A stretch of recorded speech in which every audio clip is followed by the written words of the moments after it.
I was reading Isaiah 49 earlier. Y'all know I don't choose where I'm going when I pick this thing up.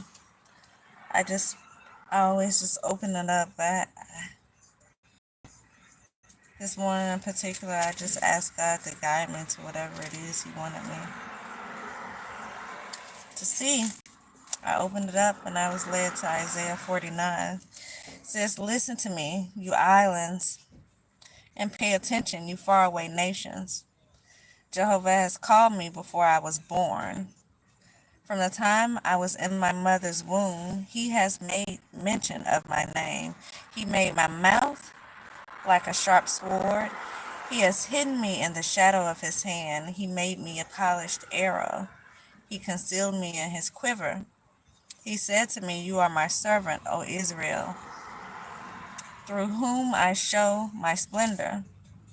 But I said, 'I have toiled for nothing.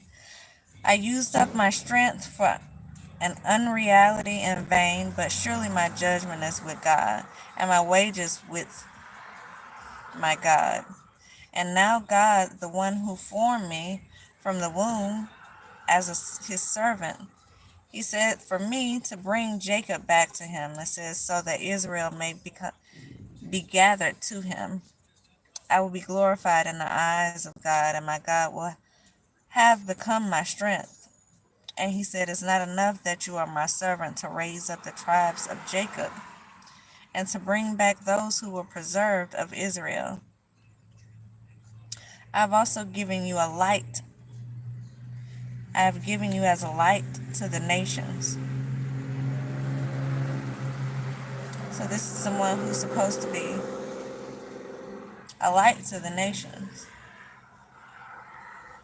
It says God called me before I was born, when I was still in my mother's womb.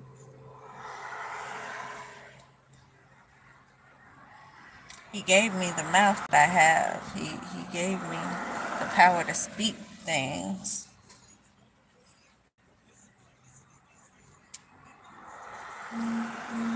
He gave my mouth as a sharp sword,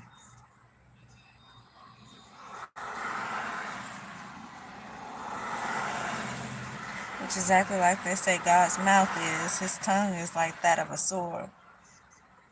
When He speaks, He cuts short. He cuts sharp.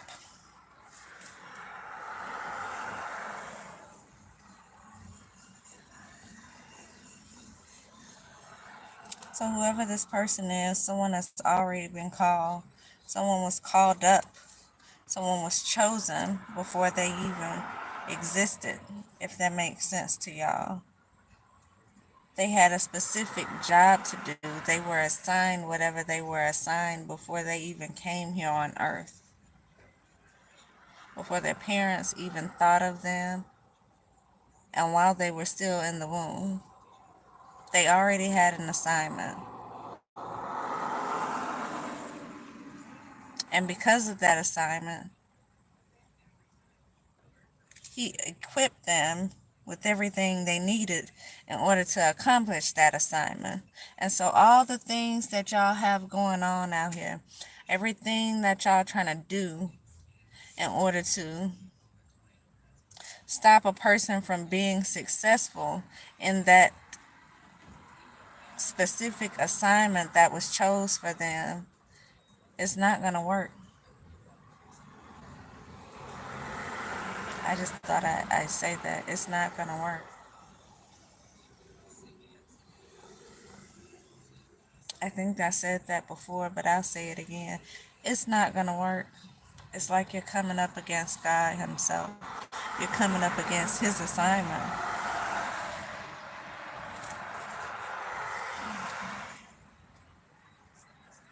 This says, kings will see and rise up, and princesses will bow down because of God who is faithful, the Holy One of Israel who has chosen you.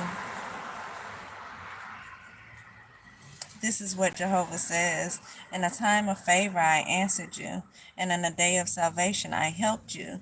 I kept safeguarding you to give you as a covenant for the people, to rehabilitate the land. to cause them to possess their desolate inheritances, to say to the prisoners, come out. This is a person who's here to help y'all. And y'all are constantly trying to destroy a person who's here to help you.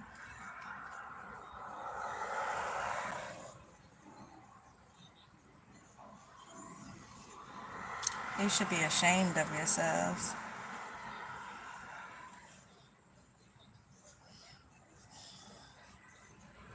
It says to say to the prisoners, come out, and to those in the darkness, show yourselves. By the roadways they will feed. Along all the warm paths will be their pastures. They will not go hungry, nor will they thirst, nor will the scorching heat or the sun beat down on them. For the one who has mercy on them will lead them, and he will guide them by the springs of the water. I will make all the mountains into a road, and my highway will be raised up. Look, these are coming from far away, and look, these from the north and from the west, and these from the land of Sidon. Shout for joy, you heavens, and rejoice, you earth. Let the mountains become cheerful with a joyful cry. For God has comforted his people, and he shows mercy to his own afflicted ones.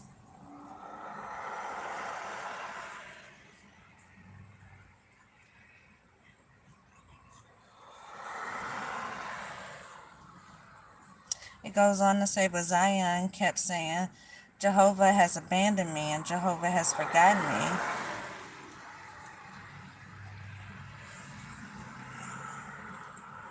Because of whatever it is that they were going through, because the land was desolate, because the inheritance was gone, because they were prisoners, because there were a lot of people in darkness.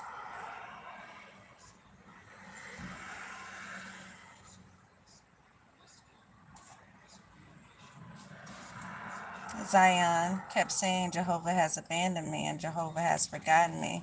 But can a woman forget her nursing child, or have no compassion for the son of her womb? Even if these women forget, I would never forget you. Look, on my palms I have engraved you. Your walls are always before me. Your sons hurry back. Those who tore you down and devastated you will depart from you. Raise your eyes and look all around. They're all gathering together. They're coming to you as surely as I am living, declares God. You will clothe yourself with all of them as with ornaments, and you will fasten them on yourself as the bride does. Although your places were devastated and desolate, and your land was in ruins, now it will become too cramped for those dwelling there.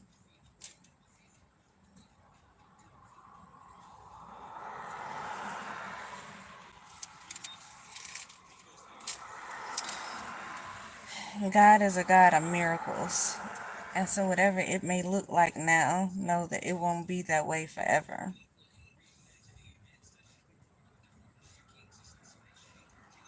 As a matter of fact, it won't be that way for long.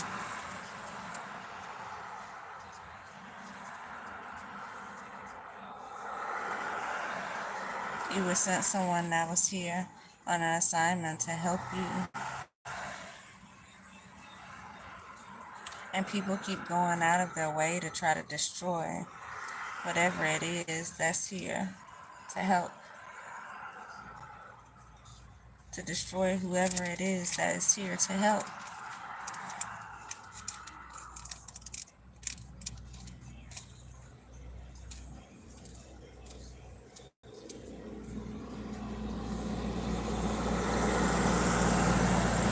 They've stolen inheritance. They've put people in prison.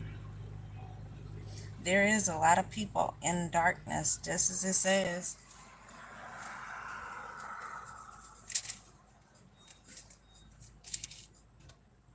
It's so funny how the bees always seem to find me, y'all.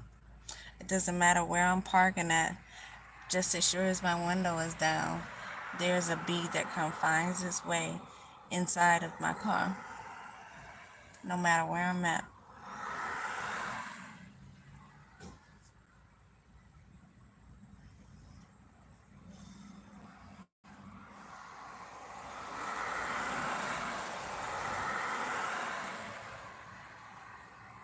Your place will go from desolate to from having no one to everyone wanting to be there and be a part of it.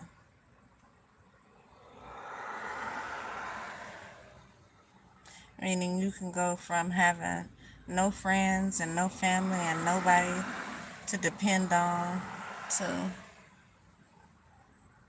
the whole world being there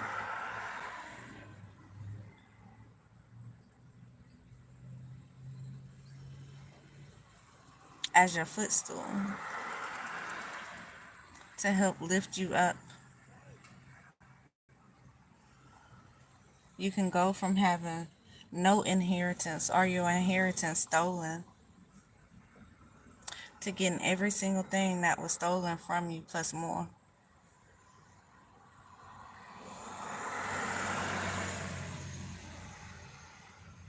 You can go from being in a dark or imprisonment, your energy being tampered with,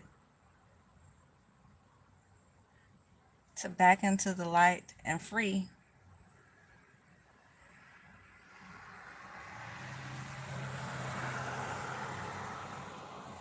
Again, God is a God of miracles.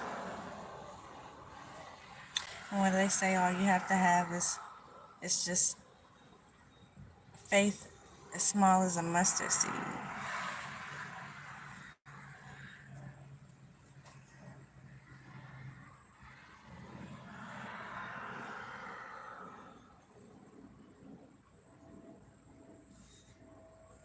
I'm not gonna read this whole thing. It goes on. It goes on. Maybe you should take the time to read it yourselves. Just that one verse or just that one chapter. Isaiah 49. That's what I was led to read this morning.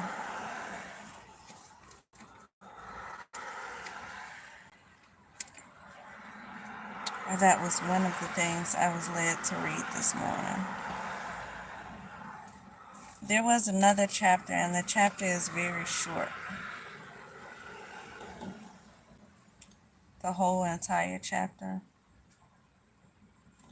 I'm trying to see if I can find it really quick so I won't be on here. Just flipping through the pages.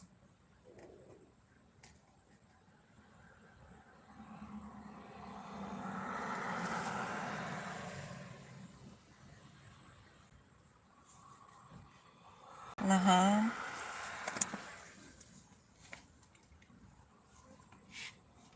Nahum.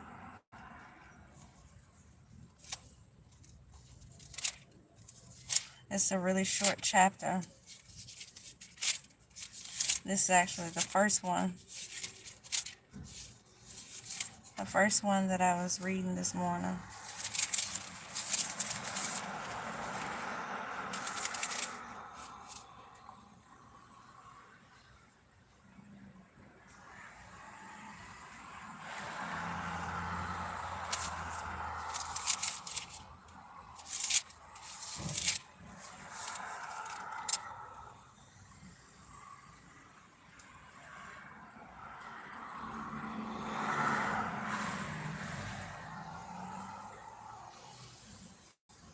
It says Jehovah is a God who requires exclusive devotion and takes vengeance.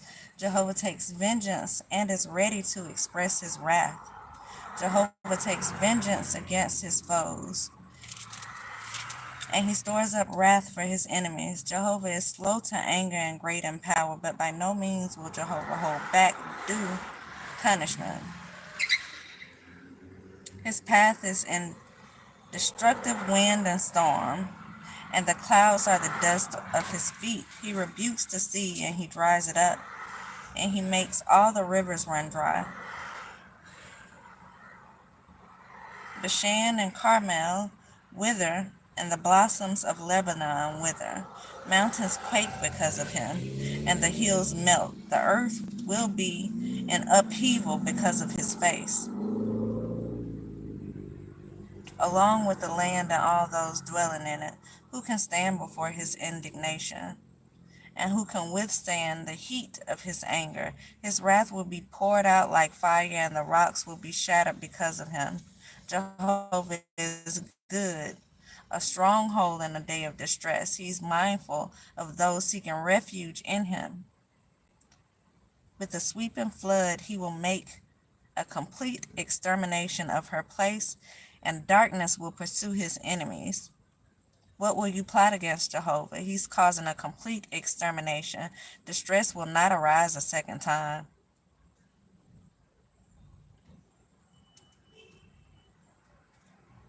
For they are interwoven like thorns, and they are like those drunk with beer, but they will be consumed like dry stubble.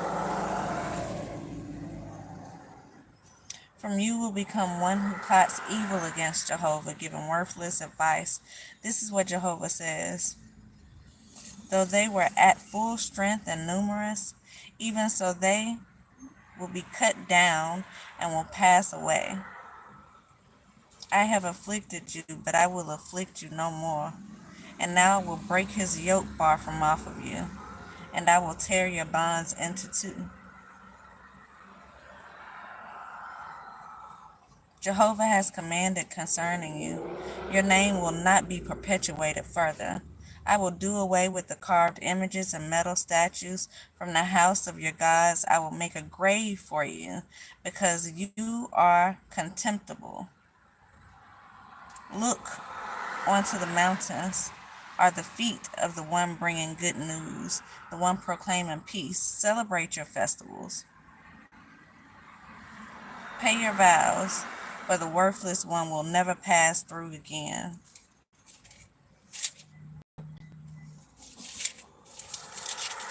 This particular book only has 3 chapters in it. You may want to go and take a look at it or read it. It's a very quick read. Nahum.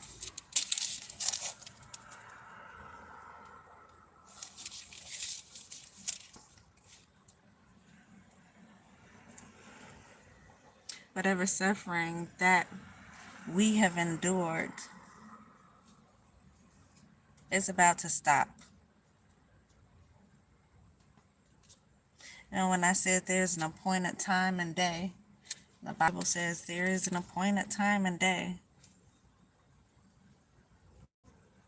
where God will pour out his vengeance on these people, the ones who we keep waiting for, the ones who we keep watching and asking, when is God going to do something about what it is that they're doing, the pain that they're causing, all of the evil, demonic things that they put out here into the world, all the dirty ways that they treat people for nothing, for no reason. And we keep wondering when that time and that day is going to come. This is the first thing I read this morning. So that said, I feel like that time and day is coming. It's here.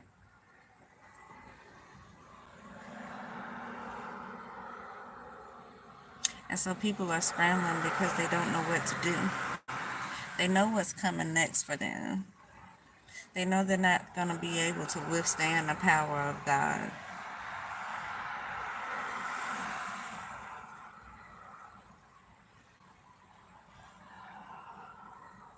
They know that they're about to be brought down. They know that the first will be last and the last will be first.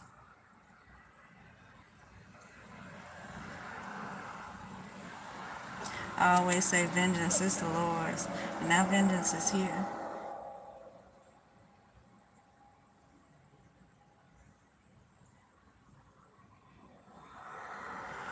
So for all of you who've been doing what you've been doing and thinking you're going to steadily get away with it, thinking you have more time, and so you keep trying to do things that you think may change your outcome, It won't. Time has run out.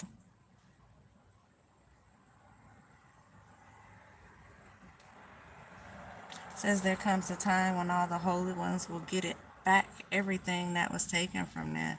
That time is now.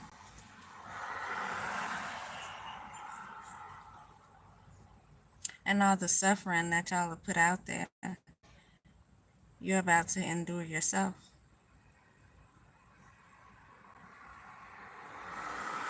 Again, this is the first one it's the very first chapter I read this morning when I opened this book up. This is the one I was brought to immediately. The time is now.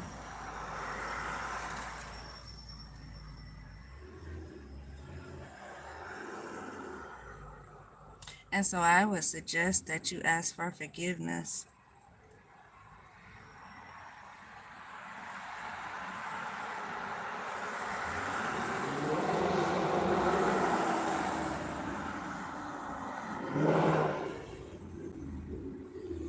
That's not going to stop your punishment.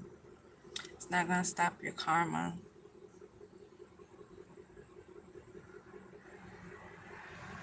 What you'll be doing is ensuring that it won't continue on longer than what's already written. Because the more you keep going, the longer it's going to be for you.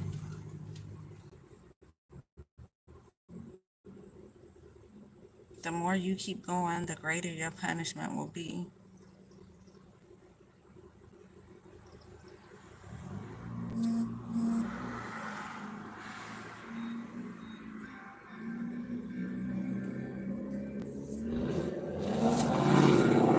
And so I was gonna pull some cards. I think I'm just gonna leave this at what it is. No, I'll just leave y'all to ponder on that for a little while. The time is here. Time is now. You ran out of time to try to do whatever it was that you were trying to do. It was never going to work anyway. It was only a test for you. And I feel like a lot of y'all have failed the test.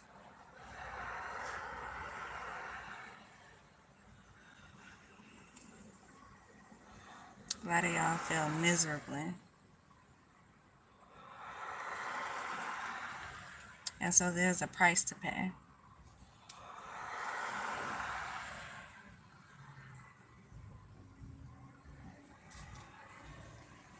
I'm going to end it there, y'all. I'll be back.